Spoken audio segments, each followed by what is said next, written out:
Hello everybody. Welcome to this first mini lecture on modules.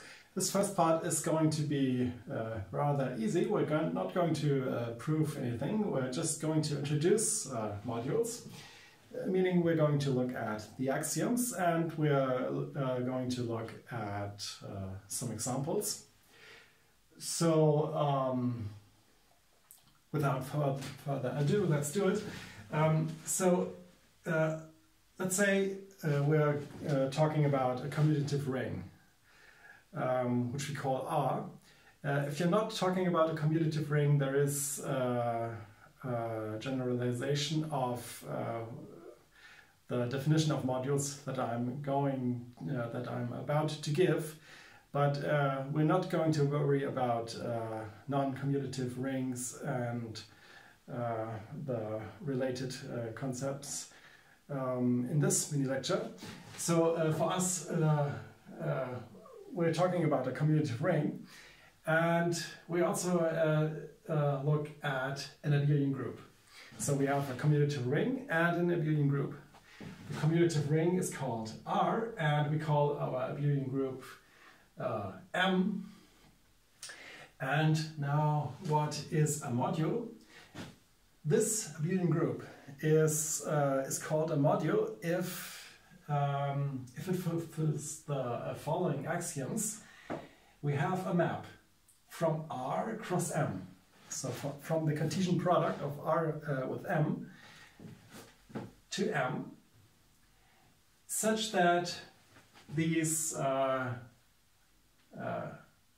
equations are true. So if you look at an arbitrary element, small r, in your ring, then r times a plus b, a and b of course elements in M. So r times a plus b is the same as r times a plus r times b. So you have distributivity, and you also have the other distributive law. So if you add r, which is an element of R, and L, which is also an element of R, and you multiply R plus L times A, this is the same as R times A plus L times A. And you also want to have that 1 times A is A. So I should add, we're also talking about a ring with which is not only commutative, but which has 1, so that we can talk about this operation, multiplying this 1 times A. So these are the axioms. And if you look at it, it is sort of familiar, meaning if you remember the axioms for a vector space, they're the same. The only difference is this ring R is just a commutative ring. For a vector space, we want R to be a field, let's say this field is called F. So if we replace this this commutative ring R with a field, we get back the axioms for a vector space. Then M would be a vector space, which we usually denote by V. So this leads us to our first example of module, or it really is a stack of examples, because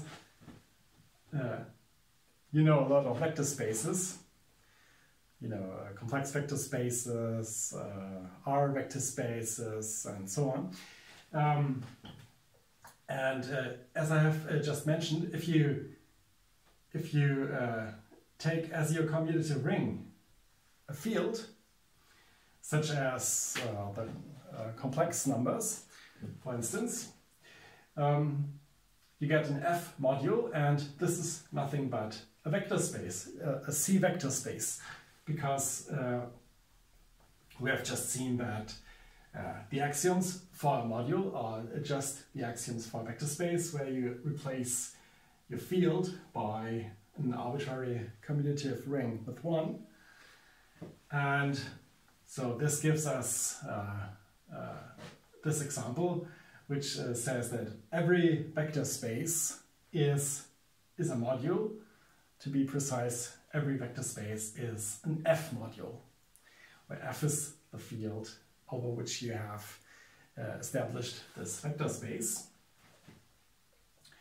And let's continue to think about vector spaces.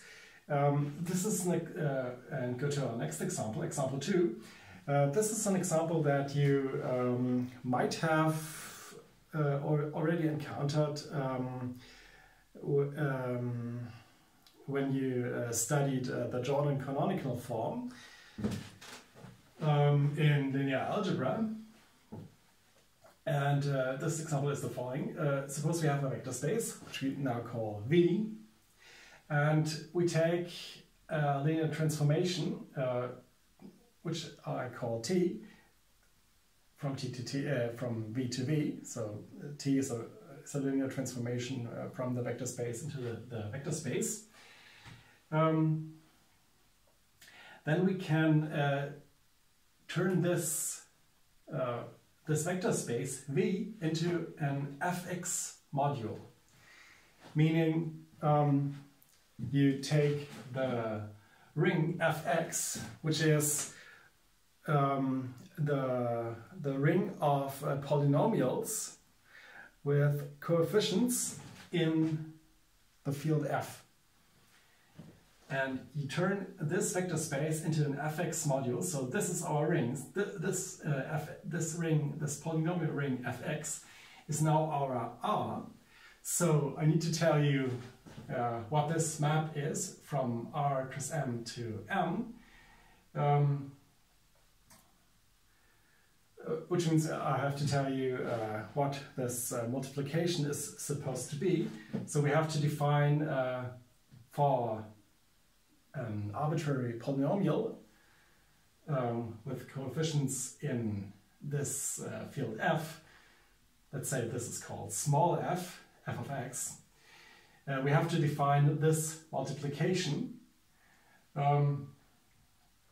which would abstractly be written as r times v. So this polynomial is now our r, and we have to say what this is. And we define this to be f, plug in t, and apply it to f. So t is this linear transformation. Remember, we also had a linear transformation t from v to v. And for every x in this polynomial, we plug in t, and so we get a polynomial in t, and then we apply this polynomial in this linear transformation to v to get a map, which goes to v again. And this makes v into an fx module. And this example is, as I have mentioned, of great use when you study the Jordan canonical form. And it's also interesting in the following in the following way. It is an example of a module that is not a vector space, because fx is this polynomial ring. Fx is not a field, because if you multiply two polynomials together, the degree adds up. So you cannot, for a given polynomial, you cannot find an inverse. You cannot find another polynomial that you multiply to the first polynomial to get the the neutral element, the 1. So this ring Fx has no inverses, so it's not a field. And since this is not a field, this Fx module V is not a vector space. So this is our first example of a module that is not a vector space, and thus we see that this is a true generalization of the concept of a vector space. So let's continue. Let's look at a third example, which is again easy. Just take every ideal in your ring R. So if you take an arbitrary ideal in your ring, it is by definition an abelian group, and yeah, of course you have this this kind of map R cross M to M, because also by definition of an ideal you can multiply every element in the ideal by every element in the ring, and you get back element in the ideal, and you inherit these equations from the corresponding things that you know are true in your ring. So every ideal is an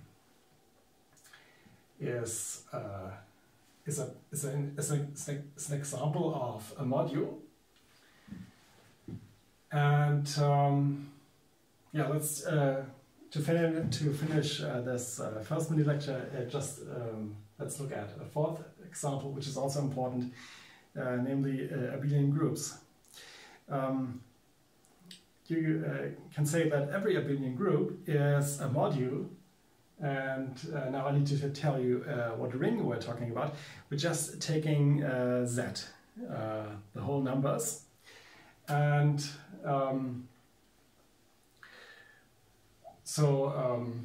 if you want to define, let's say, 4 times an element in this abelian group, you just add it up 4 times. So if your element is called A and you want to define 4 times A, you just do what you think you would do, namely you add up A plus A plus A plus A, and this turns every abelian group into Z module. So these are just a few examples to introduce this this concept of modules, and these are of course very easy examples. Maybe to round things off, let me also mention that this is an example, that there are examples that are highly useful, for instance, in theoretical physics. When you